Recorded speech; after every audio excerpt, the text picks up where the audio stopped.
Greetings guys, this is Ray from Chaos Astrology. It is now officially 2018. It's specifically the 2nd of January 2018. So this is going to be a collaboration of a video, if you didn't gather by the introduction. I had a Patreon account. That's something that basically people contribute and pay donations towards, certain filtered content that the creator, aka me, request some sort of donation or contribution to be able to, view it, read it, or watch it, or whatever, because it has multiple different platforms. Because they're failing to figure out how to pay people that are doing that, I'm no longer going to be promoting any of my stuff on Patreon, specifically my raereinhartz.blog. I have the capacity to just submit entries to my blog, and I can make them password and secure protected, so only certain people can see them if they have, basically the secret code or the password for accessibility. So that's kind of how I'm going to go with that. And unfortunately, the flexibility with what you can contribute, like Patreon was doing, is obviously going to be null and void. I haven't exactly at this moment decided specifically how much I'm going to charge for these, which I'll figure out by the end of this. But this video is going to go into full and complete disclosure of the upcoming Uranus and Taurus transit. It will be beginning February of this year, so next month. The duration of it will be 2018 to 2025. We will actually go back retrograde when it goes retrograde again, and it'll go into the last couple degrees of Aries yet again, which is typical. But the duration of it in general is supposed to be from 2018 to 2025. That obviously affects things on all different levels. I'm going to specifically, for this complimentary upload, this will be the short and sweet version. I'll actually, basically do this all in one go, and I'll just cut it and try my best to segregate out the different subject matter I'm going to go into.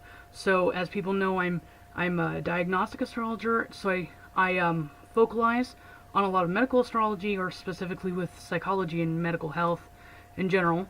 And so I'm going to save that as the second portion, but I'm going to go over the association, symbolism, and the mundane trends that have been in history, historical-wise, with Uranus and Taurus, and kind of give you just the breakdown of how it affects on a mundane level.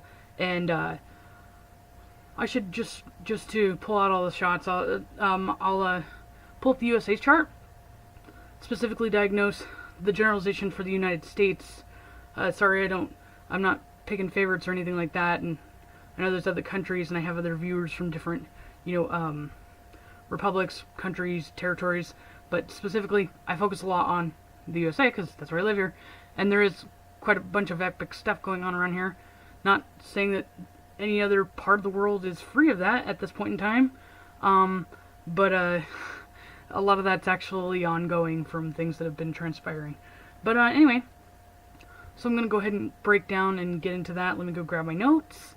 And so if you'd like to catch the full and complete lengthy breakdown, like my board here says, which you can't read, about the medical astrology or the diagnostic medical associations with Uranus and Taurus, because it's going to be really, really crucial for some health issues, as well as it always is. And you want to know more of the specifics, I'll basically be going over like what houses it would inflict, the kind of symptoms that could arise, predisposition kind of conditions and stuff like that, or things that people should be watching out for. And I'll probably go all Virgo-y and get into symptoms really detailed with that. To have access to that, if you've already been a previous client, so if you're a returning client, you've paid to have an astro counseling reading with me, you actually have complimentary access. You can just email me, raereinhartz, and I can give you the accessibility for that. Everybody else, if you're not a returning client, then there's going to be a fee for that. I should just decide right now. I think $10 isn't asking much. So all you have to do is request that again at my email, and I can send you a certified PayPal invoice, and I take PayPal only. And once the payment goes through, I'll give you the link and the accessibility to that as well. And you'll be free to download that video anybody who has access to it anyway, because of the actual server or whatever that I posted on through my blog website. You have the option to download it and keep it for yourself, so you can watch it offline as well. Because if you're going to pay for it, you can keep it. So again, and if you're interested in possibly getting a consultation, and then you get complimentary access to all my future lectures and stuff like that will be posted on raereinhartz.blog, then feel free to hit me up at raereinhartz as well at gmail.com, and you can inquire about that. Okay? Alright, so let's go ahead and go jump into the actual transit discussion. Alright, so for the mundane general review for Uranus and Taurus, we have a focus on money, economy, and the market, the actual stock exchange, and et cetera, and the entire essence of how the economy and the economic balances flow is going to be the prime focal, or at least what will be affected by this transit event. If you reference back to the last time that Uranus was in Taurus, this was in 1934 when it began, and that was right shortly after when the stock market crashed. So just kind of giving an astrological history lesson here. Uranus in Aries, obviously we've been experiencing that. The phenomenon that's described with Uranus and Aries is like a loose cannon, sudden burst of energy or rage, or it would be inflation, right? Or some sort of, huge influx with the self. And the self, when you're looking at it from a mundane or political perspective with astrology, that would be basically focalizes the entire country and the economic in itself. Or it would be the self's collective resources, or just every innovation and everything that is going on being fluctuating. And so think of someone who like downs a double Red Bull, and then you have a sugar crash in a couple hours. The same kind of phenomenon with drinking that Red Bull. Too much intense energy was poured in, or forcefully put into the economy, or to the balances with the sociological institutions at the time, and it basically caused a crash, which is the Great Depression, the crash of the stock market. Then as the effects of the devastation was evident once Uranus was in Taurus, and that's when it got really, really intense, because obviously recovering from the crash and then having to deal with the reality of self-sustainability is a whole other issue. And I'm not going to go all conspiracy nut on anybody, but if you're interested, look on my raereinhartz.blog, and you can see my entry about the truth about the stock market crash. Not going to go all Dale Gribble right now, but yeah, you can look into that. It was kind of there was a heads up, or at least somebody knew what was happening, or potentially it was intentionally done. But anyway, go on. No more Dale Gribble stuff. So wealth, property, and just the society structure as a whole is going to be prominent, because although Taurus, the second house, is supposed to be associated with the self, obviously it's the self foundation and like an individual that then groups with a collective community to then create some sort of infrastructure, correct? So if there's not a stable foundation of the self of each contributing person, then there's no solid foundation for any kind of infrastructure. Hence the issues that we now are dealing with, which this will potentially throw a wrench in the works, or since it's already broken, maybe fix it. The Murphy's Law kind of define phenomenon of me just dropping my electronics twice instead of once when they don't work turns right back on. I'm not recommending that, by the way. It's me being sarcastic.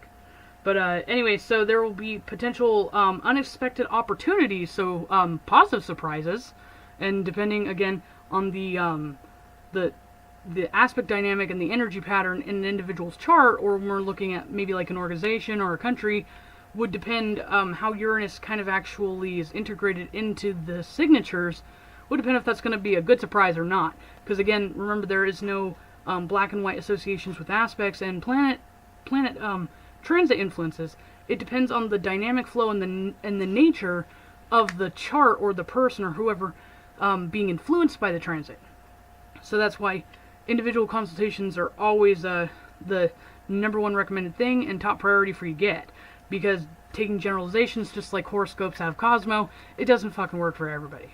Okay, so then again, so unexpected opportunities, good or bad, for Cancer or Pisces associated things. So notice that we have Neptune and Pisces right now for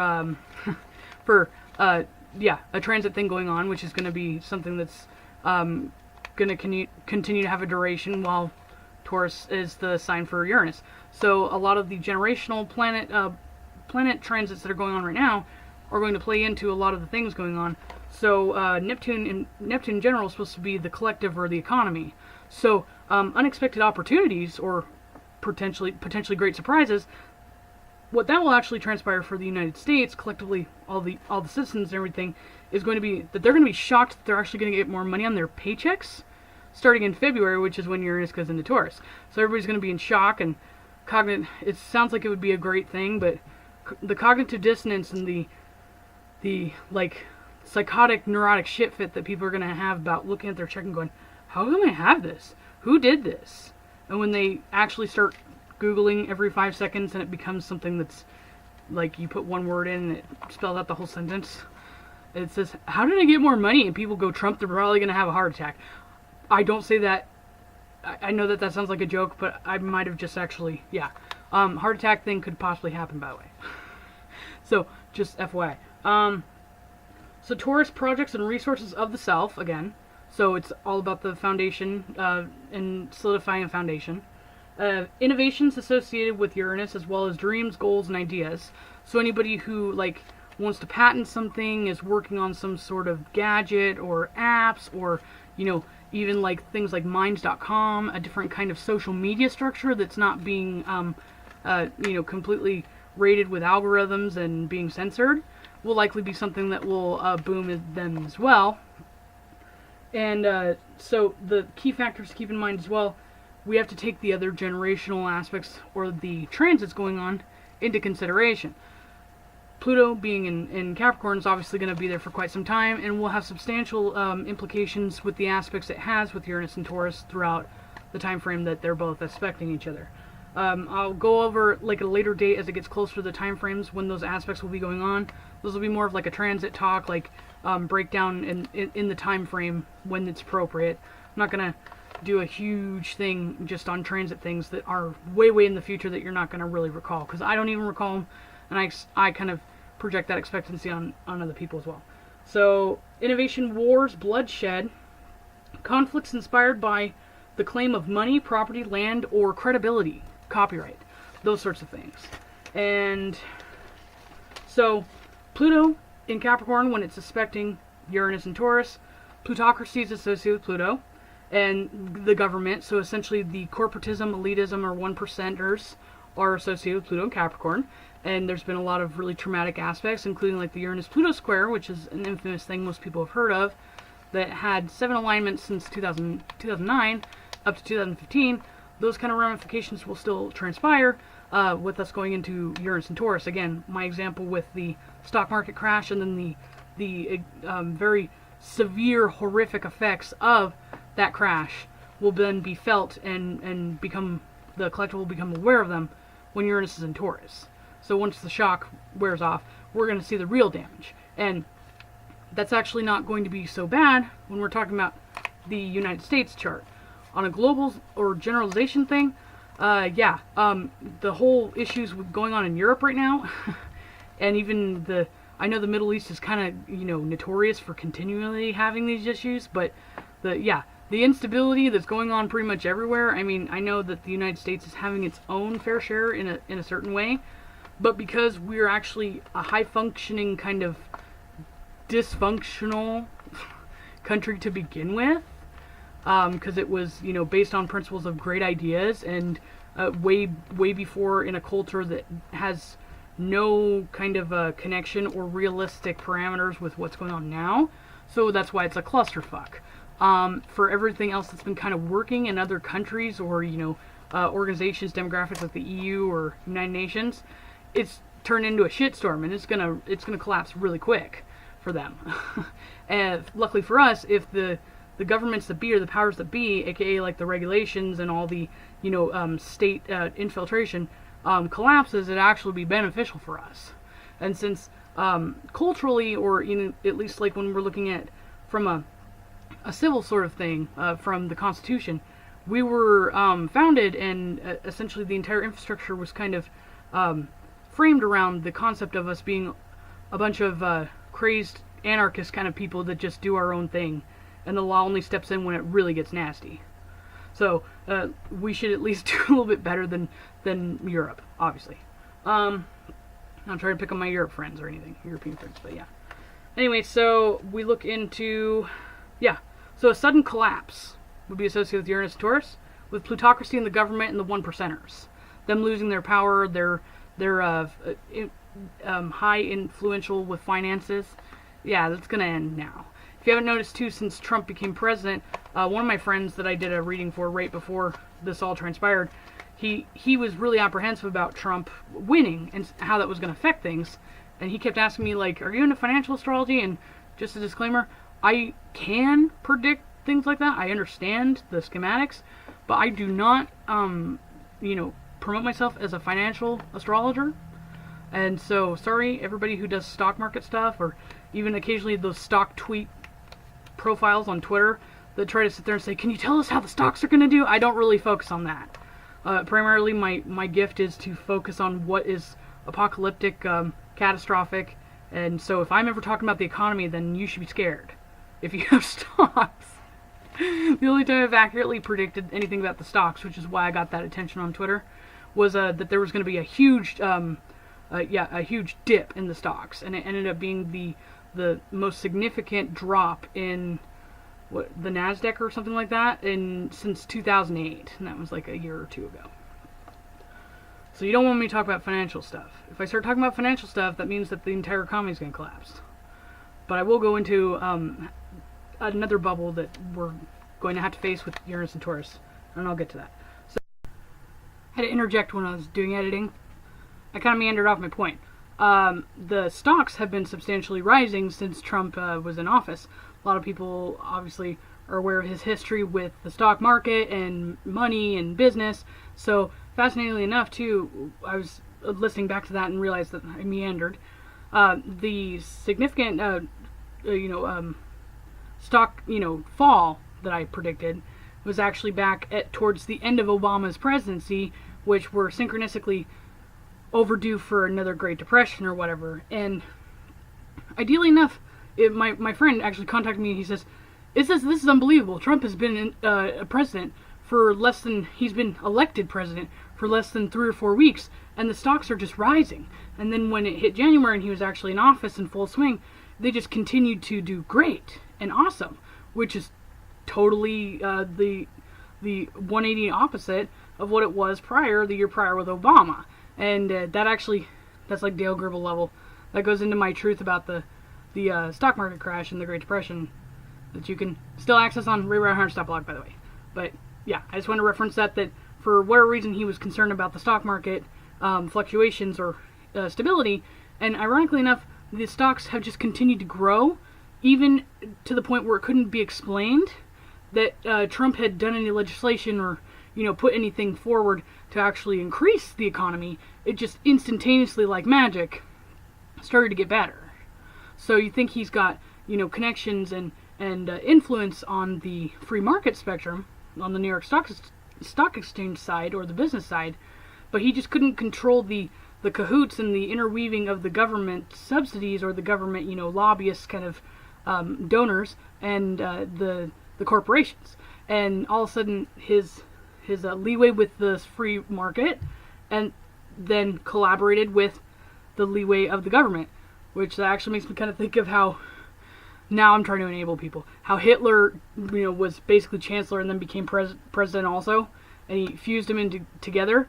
God forbid Trump might be a little like Hitler, and he's actually fixing everything though instead of,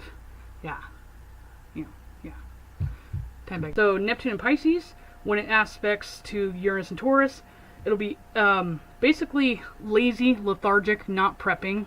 Everything that's associated with Pisces in the 12th house, self-undoing, self-sabotage, being a lazy, oblivious, escapist fuck that isn't taking care of their business and their priorities, and being self-reliant. Because remember, Taurus has to do with sustainability, self-sufficiency, etc., your foundation. So if you've been a lazy fuck, aka if you're a millennial who's been loving the whole sucking off the tea of the blue-collared state kind of thing, where they're feeding you, food stamps and everything like that, this is going to be a really, really horrible wake-up call for you. if you haven't been kind of gathering that, the whole first year of Trump's presidency kind of started prepping you and easing you into this, but now it's going to really take off. People think that Trump's first year, he's been horrific. Nothing's actually even transpired, really, because of it being still the mutable years. Now we're really going to rev things up.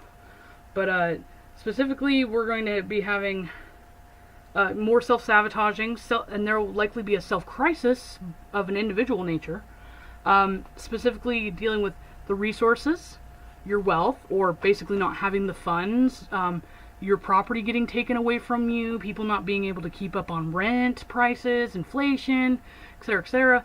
Push, like for example in Washington State, pushing for the $15 an hour minimum wage.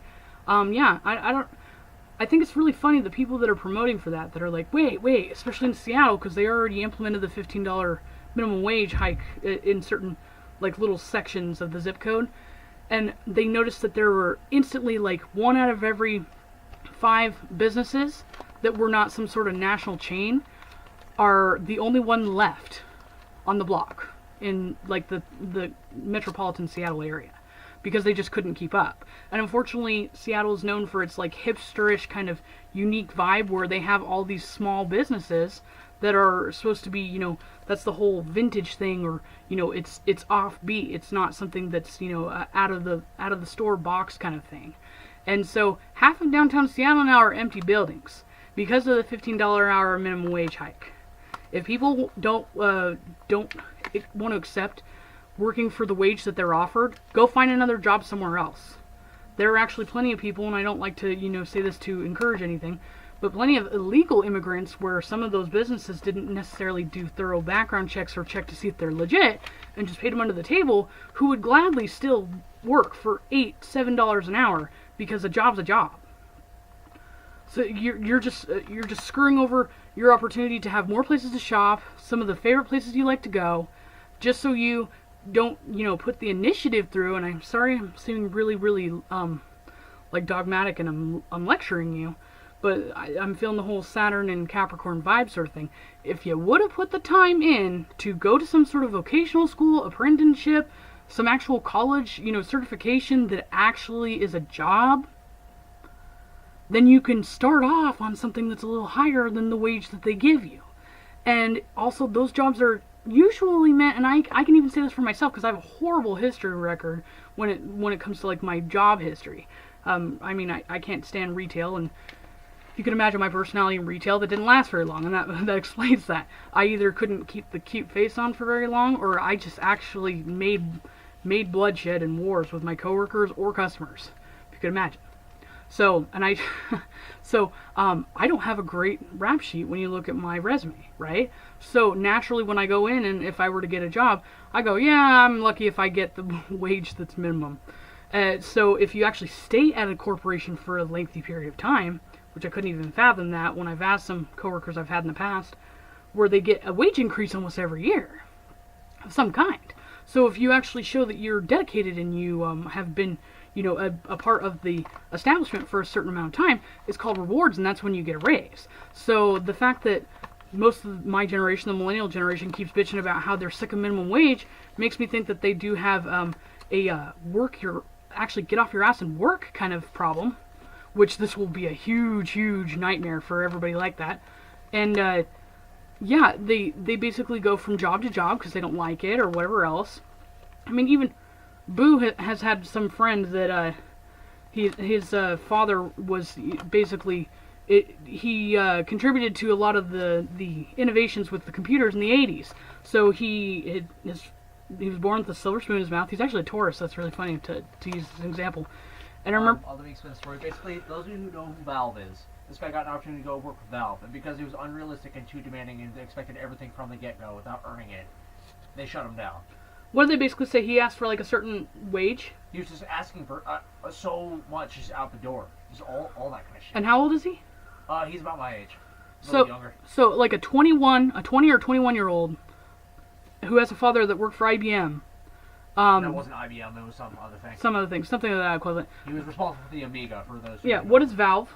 Valve is the premier game company these days. They're responsible for the Half-Life series as well as the entirety of this current Steam digital game sharing system. You know how many people who live in their mother's basement that I can think of off the top of my head, not just the ones that live here, that would die to have a job working for some sort of gaming, electronic gaming company. This guy started going in there and saying, well, I want this wage, and I want this, and I want that, and I want to start out like this. A 20-something-year-old with no, I'm assuming he has no college experience, right, Boo? Very minimal, nothing worthwhile. Right, I mean, he wasn't even allowed to be in college for that extended time unless he was one of those 16-year-olds that went to college. Yeah. But, yeah, so that's an example. That's a great example right there. That guy was offered what some millennials and some people would consider a dream job, especially with how addicted people are to electronics nowadays, and he acted like that. So just think of all the millennials and people like him with that same attitude that decide to, get a part-time job down the street, and they have to fold shirts, and they get pissy when people ruin the fucking stacks of clothes. No, that was probably them just last week before they got that job, and that's the problem. Sorry, I'm not trying to be preachy. But anyway, at least the consolation is that you get to use me as an astropsychological example as to how the transits affect an individual. Since I got Pluto conjunct Mercury, I emulate the narrative with whatever the sign Mercury's in, and any of the major aspect planets like Saturn going and aspecting other things, blah blah. Anyway, so again, resources, wealth, etc., health and finances related will be the self crisis of the individual. So basically, just failing to prepare, taking care of your business. It's gonna finally the rug is gonna be violently pulled out from underneath them, and they're gonna learn real quick. And partially, I would assume quite a bit of that is because not only the mandate for Obamacare has been eliminated, but because of like the rise in healthcare prices, and most of people's parents, the millennials' parents even, are on medications and stuff like that, and they're struggling to essentially just stay afloat themselves because of the inflation. It's getting impossible almost to actually continue to pamper any of the millennials, couch potato kind of work ethics. So, and because they're all in their safe spaces, they're too busy out there protesting every day and not actually doing anything. They're completely oblivious, and they don't even actually know what's coming. It's going to be bad. Everybody thought that Trump was going to bring the end of the world. Actually, no. The self-undoing house is associated with apocalyptic end of the world stuff, and that's usually triggered by the self, hence the self-undoing thing. Then we look at Jupiter in Scorpio. That's obviously only going to be a year transit duration, but the moment that Uranus goes into Taurus, there's a residual signature that will have some sort of influences for the entire duration of the Taurus-Uranus transit. So, when Jupiter in Scorpio is aspecting Uranus and Taurus, there'll be likely pandemics, outbreaks, contaminated or toxic food supplies. It's already been an ongoing thing, but it's going to be exacerbated. And specifically, yet again, I've mentioned before, and I've recently brought this up, kind of talking to people about it, the Saturn-Neptune square that happened years ago. That's after there was this epiphany, or at least people acknowledging that there's high levels of radioactive contaminants in the ocean, and that it's probably not a good idea to eat fish anymore. Especially with whales just belly up, dead, rotting, just floating into piers and stuff like that, and they're just being fished everywhere, like leaves being skewed in a pond or something like that, and everything are just dying. And even they're saying that there's some fish or sea creatures that are actually starting to surface that they rarely see or have never seen. I'm sure just like mescaline, that the radioactive contaminants sink a little. And I'm sure that the things that are really deep in the bottom of the ocean, like the really deep creatures, I'm sure that a lot of them are starting to panic and surface and will willingly go blind or boil because of the heat, rather than continue to live and fester in that. So, yeah, innovations associated with Uranus, right? So we might actually find some new sea life that's trying to, run for its life. But, anyway, so, contaminated toxic food supply, seafood, don't do it. I've even, seen the Pike's Market in Seattle. It smells really odd. I'm really, really sensitive when it comes to certain smells and stuff, and death. My father, is a zoologist, and he has snakes or, all kinds of pets that eat other animals, and I'm well aware, because he likes to feed them frozen or dead, that I've had to kill the rats and mice and leave them out, or even freeze them afterwards and then unthaw them. I'm thoroughly aware of what death smells like that. And I was mortified recently when last time I went to Pike's Place Market, the little seafood, pier market thing where they throw the fish and they make a huge show about it. The smell was so rancid to me, I almost puked in my mouth a little. I mean, I'm not a huge fan of fish per se, but I've never had that kind of reaction to that. And yeah, I mean, you can even Google, there's Alaskan fishermen that are finding weird fishes, they're filleting them and cutting them open. There's even something that happened in April 2017 where the Alaska fishermen, whatever, company that's primarily the whoever, employs all the fishermen out there in the boats, is closed for the time being because of something. It was some bullshit reason. And I'm like, are you sure it's because like everything that you're grabbing is radioactive, and that's why all the fish that I've seen is at like the discount stores, and why you can get a pound of shrimp for $1.99, and why the entire prices of everything, because we noticed with inflation, everything price-wise has been rising. And so I'm always a bargain shopper, and the one thing that killed me is that after I'm already well aware of the Saturn-Neptune square and what's going to happen, just didn't know how long I had before it was lethal levels of radiation in the fish, I started to notice, I'm like, man, the fish prices are going down. And I'm like, well, fucking no wonder, because nobody's going to eat that shit, or it's going to be a huge, like, shocking surprise when everybody starts to find out they have leukemia, bone cancer, or stomach cancer from eating that shit. And I love sushi, so that's raw, so I'm not saying that cooking it might cook off the radiation, because do you even want to test that? That sounds really, really sketchy. But I was going to end up eating it just like that. I'm like, yes, with all the radioactive contaminants absorbed to the fullest capacity. No thanks.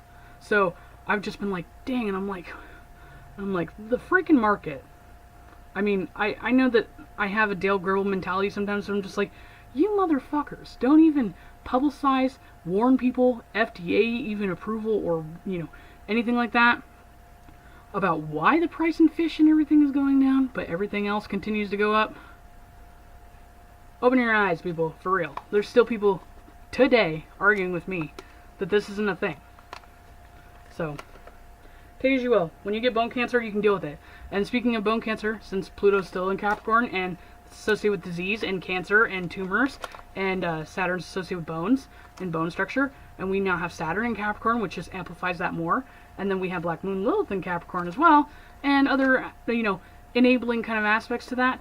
I will definitely think that bone cancer is going to be the favorite out of leukemia, stomach cancer, and bone cancer. Bone cancer, because they always say that salmon or fish, seafood, is great for calcium, right? Where does the calcium go? It goes directly to your fucking bones. So have fun. I've heard that bone cancer is one of the most painful kind of cancers you can get. So, there's that. Wow, I feel like a bitch. It's because it's Mars Day. Let's go ahead and just blame it all on Mars Day. But I mean, yeah, I'm kind of feisty on this day. Sorry. But sometimes when I get feisty, I'm the most informative. You gotta rile me up to get my mojo going with my psychic stuff. I don't even know. Anyway, so there could be abuses or pandemics or more continued deaths, accidental deaths, overdoses with prescriptions, or any kind of street drug epidemic as well. Luckily, I've seen statistics come out, at least in the states that have legalized marijuana, that there's been a significant drop in heroin overdoses and deaths, because they have weed that's obviously not as potent and deadly as heroin, but it's easily accessible in comparison to going out and buying things illegally on the street. So it's actually been enabling people, sure, to smoke, but it's been actually saving lives, because weed doesn't kill people. Just in case you thought that it did, it doesn't. Then we look at Saturn and Capricorn. I've already gone over this, by the way. If you're interested in a transit discussion, go look at my videos you can actually go on raereinhartz.blog and go look at my blog with all the content I have in there. And it's got links to that, or you can watch the video that I uploaded separately on my YouTube channel. Let's see. So when Saturn and Capricorn is aspecting Uranus and Taurus, it'll be uplifting restrictions and limitations on the self. So if you haven't kind of guessed that already, there's going to be some sort of crunching or limitation on regulations. Hence, Trump has already, started the year off right, more or less, by announcing how many regulations he's cut at the end of December. And so the benefits of that would be there's going to be more potential opportunities for innovation for private funded experiments, procedures, products, those sorts of things, and tests and creations, etc., etc. So that's more or less of a positive thing. You can still attribute that, because again, it's still in Capricorn and it has to do with the infrastructure, to the sudden collapse. But again, being self-reliant and being fully prepared, I'm not saying like, doomsday prepper status, but being prepared and knowing what you're going to do if you get SSI checks, if you get this kind of, subsidies or, vouchers, if you have a backup plan. I'm not saying everybody would do so, but it's now time to say, okay, so I get, discounted housing or whatever through the state.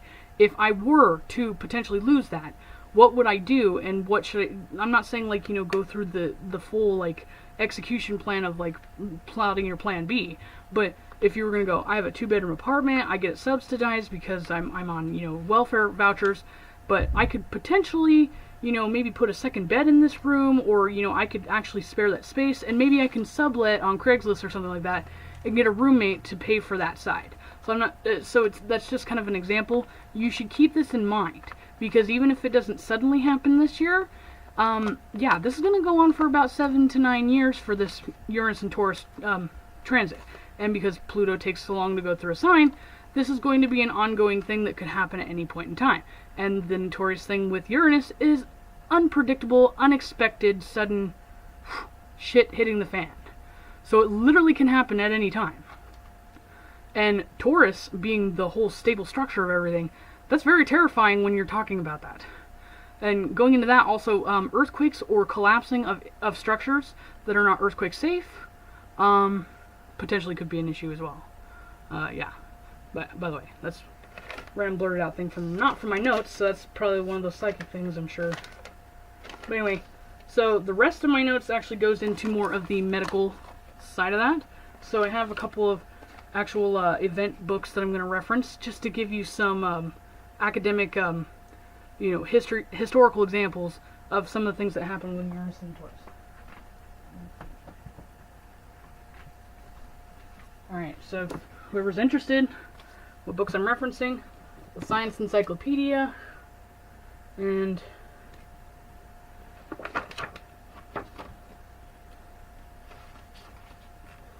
let's see,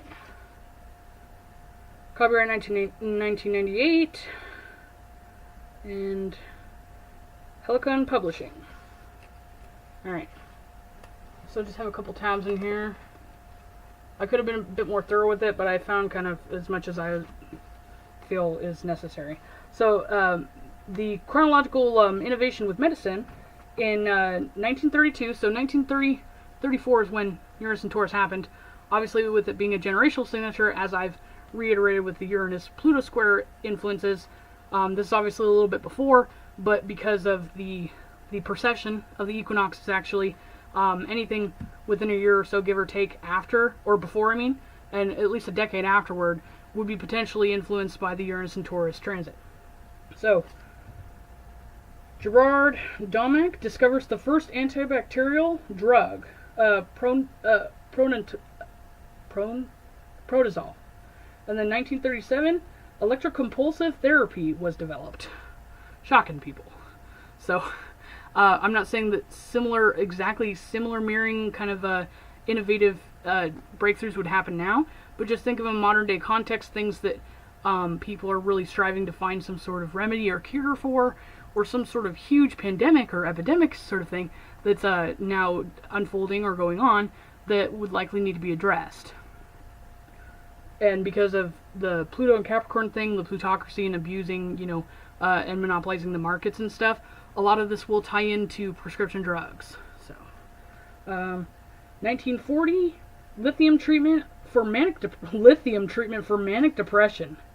Wow, I was kind of just highlighting years, but lithium treatment for manic depression illness was developed. Well, that kind of just opens up my whole self-loathing for the big pharma thing. Okay, 1950, antidepressant drugs and beta blockers for heart disease were developed. Beta blockers. Blockers of symptoms, totally. Manipulation of the molecules of synthetic chemicals became a main source for new drugs.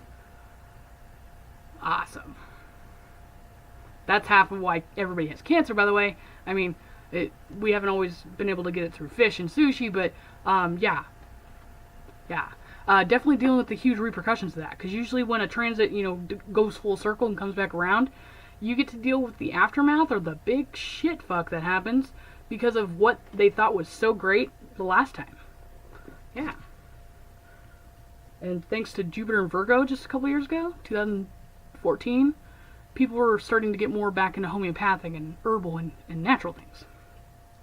So the whole Saturn-Neptune square thing, contaminating a lot of shit, kind of just puts a cock block on that, but whatever, let's see.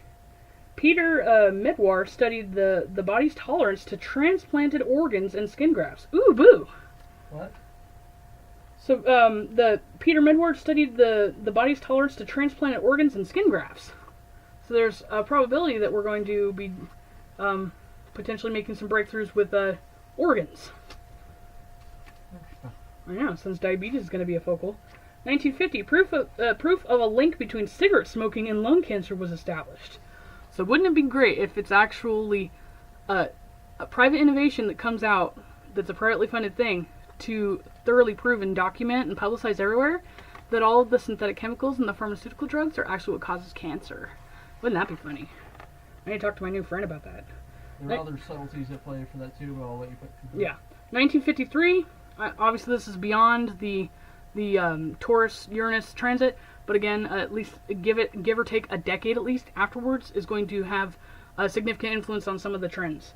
Francis Crick and James Watson announced the structure of DNA. Jonas Salk developed the vaccine against polio, and in 1958, Ian Donald pioneered diagnostic ultrasounds. And let's see where else. What are the tabs I have?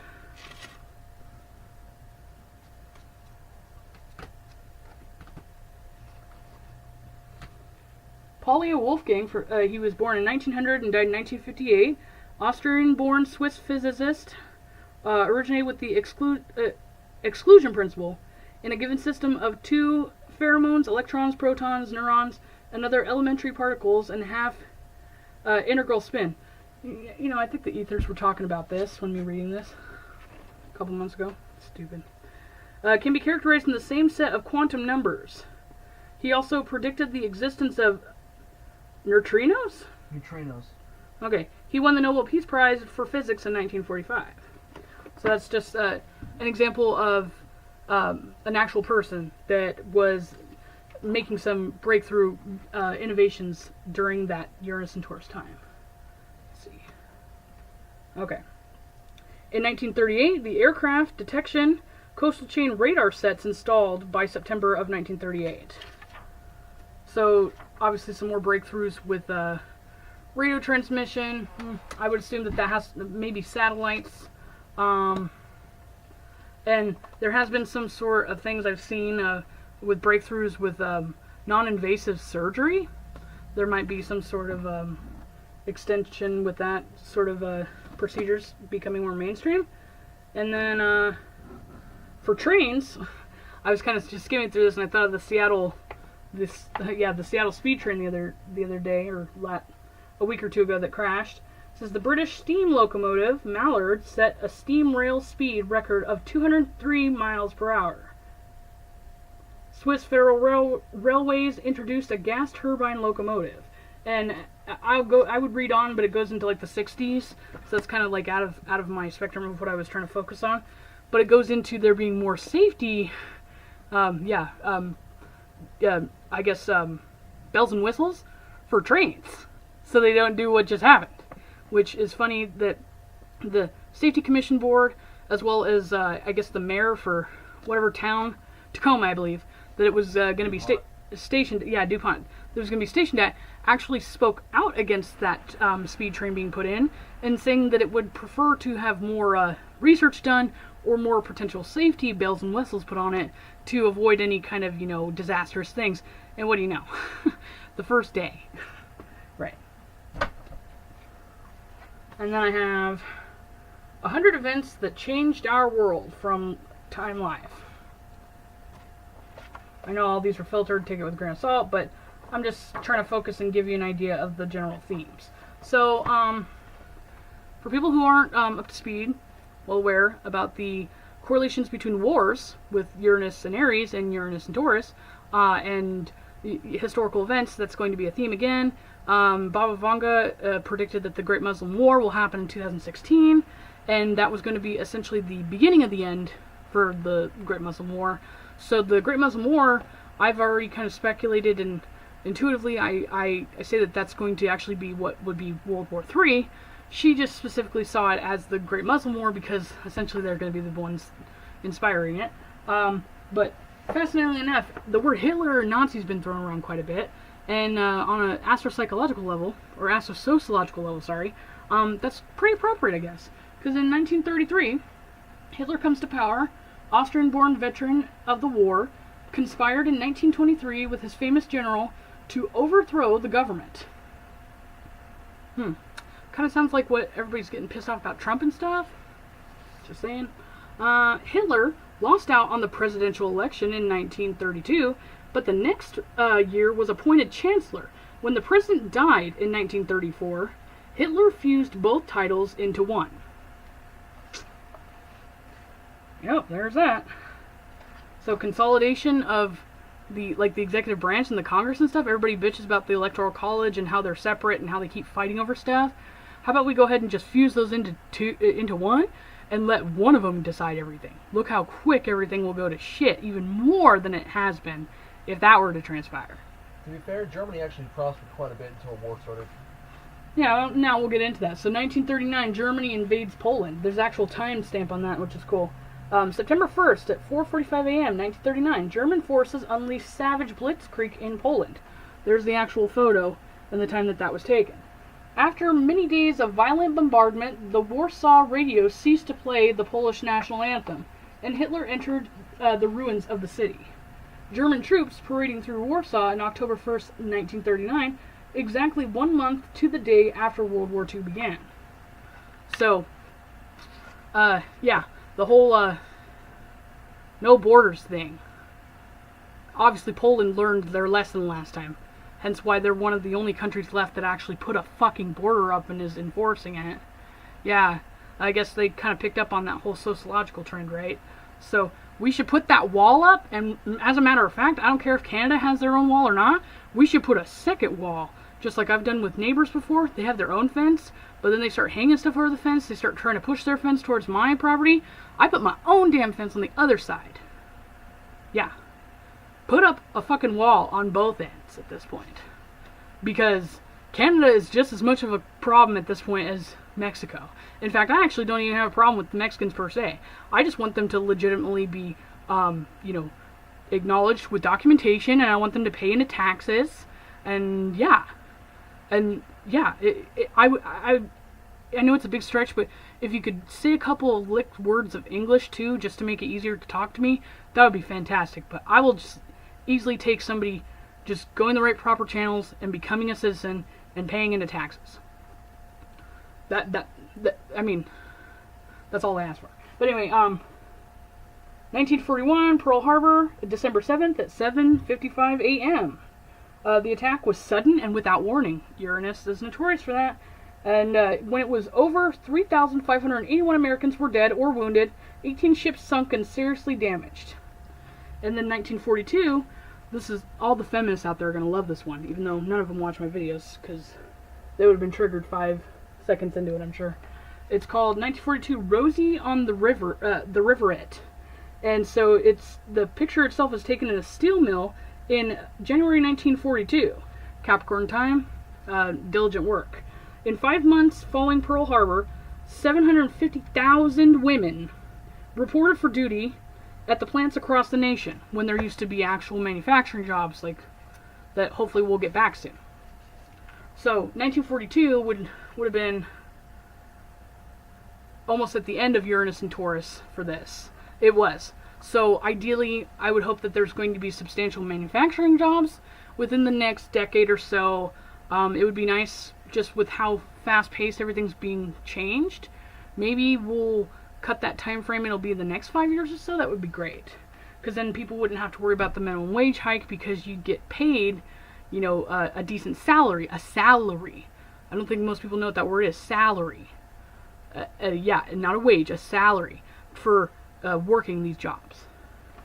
It says by the war's end, more than 6 million women had entered the labor force, and their visible presence on assembly lines challenged pre-war assumptions about their roles and capacities to be in the workforce.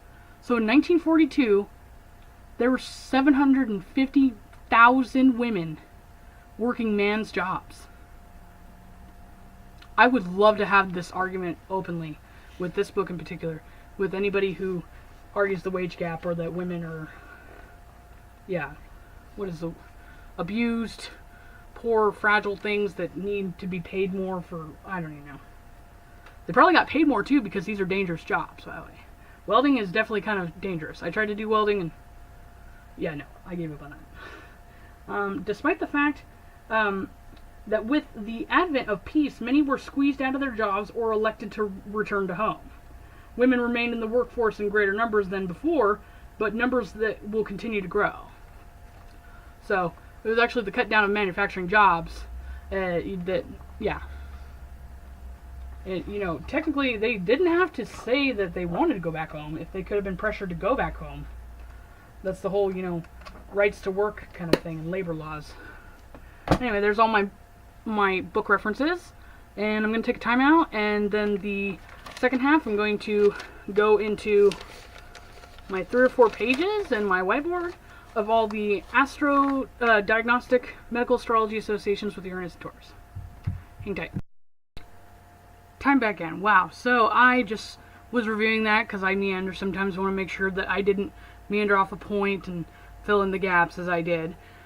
But wow, I was going to actually look at the creation of Obamacare in comparison and kind of go over some of my concerns with the sudden inevitable collapse of Obamacare, which would have collapsed one way or another within these next 9 years.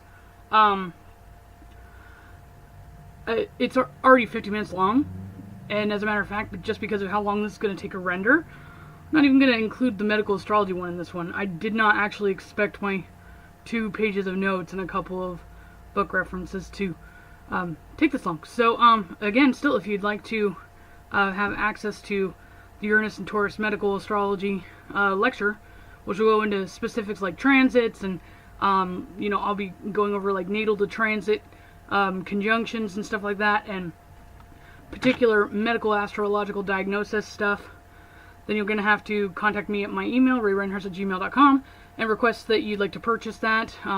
It's obviously not done right this second, because I'm going to do it after I render this, so it give me a little bit of time here, I guess, if you actually are aware of this.